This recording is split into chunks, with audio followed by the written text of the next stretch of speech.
There has been a lot of debate among the Giants fan base over the past few years as to whether or not Daniel Jones is a franchise quarterback. Well, now Danny Dimes has led the G-Men to the playoffs for the first time since 2016. And look, we need some answers. New York Post sports columnist Ian O'Connor, I think he has some answers. And he joins me now. Happy New Year, Ian. How's it going? You too, Dexter. All's good. I'm glad all is well. Now, Ian, your latest column is about how Daniel Jones has proven that he is the right choice to be the franchise QB for the Giants. You open your column with a lead that allows Big Blue fans to envision Jones leading the Giants down the field in the Super Bowl. Is that a vision that can really become a reality? Well, not this year. It's not going to happen this year. I don't see them getting through the NFC, but I do think it's something that's now realistic in the coming years. John Mara told me early last year that he felt Daniel Jones was going to develop into a Super Bowl champion, and that multiple championships, like with Eli Manning, wasn't out of the question with him. I don't know about that, but I do think. Listen, most of the time in the NFL, elite quarterbacks are the ones winning championships, but that doesn't always happen. And you saw, say, a Joe Flacco win a Super Bowl. And can Daniel Jones do that and be that kind of player with the right team around him? I think we're seeing signs now that, yes, that is the case. And with his athleticism and the fact that you look at his numbers, they're improving every year. His completion percentage now is what, 67%? That's gotten better every year. Turnovers now are way down for him. So I see him, again, with his athleticism, his improved decision making. If you have some weapons around him, which they don't have right now, and improve that line a little bit, I do think you can pick off a championship with Daniel Jones as your quarterback.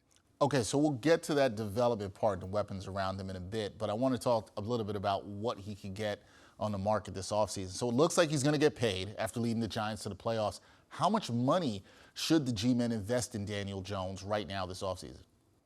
Well, you look at, say, a Ryan Tannehill is making what, about $30 million a year. So you're going to have to slightly overpay Daniel Jones because the position demands it. It's 85% of the sport. So he's going to be slightly overpaid. And I think you're okay with that because of the type of figure he is.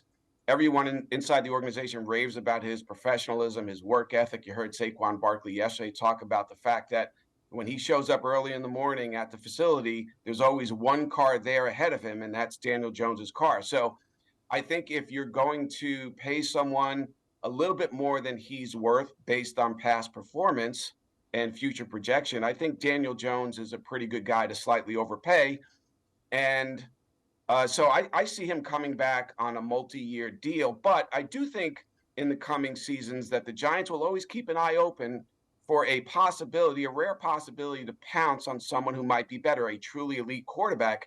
It's just very difficult to acquire one of those guys. So I think Jones now is in position to be the quarterback of this team for, say, the next 3 to 5 years. All right. Now, Ian, it's clear Jones had a solid year despite, as you mentioned, not having top-tier talent at the wide receiver position. If the Giants can surround him with weapons, what do you believe the next level Jones can reach as Big Blue's quarterback? Right. And obviously what he's done this year, you could argue it's the worst set of wide receivers in the league. No offense to those guys. They're professionals and they're doing the best they can. But he really has had no playmakers on the outside to work with on a consistent basis. So if he gets some of those type of players to throw the ball to, do I think he'll ever be a top five quarterback in the NFL? No, I don't. Can he be the 11th or 10th or ninth best quarterback in the NFL? I think that's probably the ceiling for him. And listen, you can win a Super Bowl with a player like that. Eli Manning was never a top five quarterback, and he won two. You just have to be, and I'm not saying Daniel Jones is as good as Eli, but he's far more athletic than he is, and he'll have to use those skills in his legs like he did against the Colts without getting hurt. And that's a tricky thing. But can he be opportunistic enough to win a championship in, say, the next 4 or 5 years? I think the answer to that question is yes. All right, well, that's an answer that Giants fans definitely have to be excited about, along with their team returning to the playoffs for the first time since 2016. That is Ian O'Connor. Go check out his column on Daniel Jones and why he believes he is the right choice for the Giants quarterback in the future. We will see if that turns out to be true. Ian, thank you for the time, the answers. I know the Giants fans will appreciate it, and be well. Thanks as always, Dexter. Take care.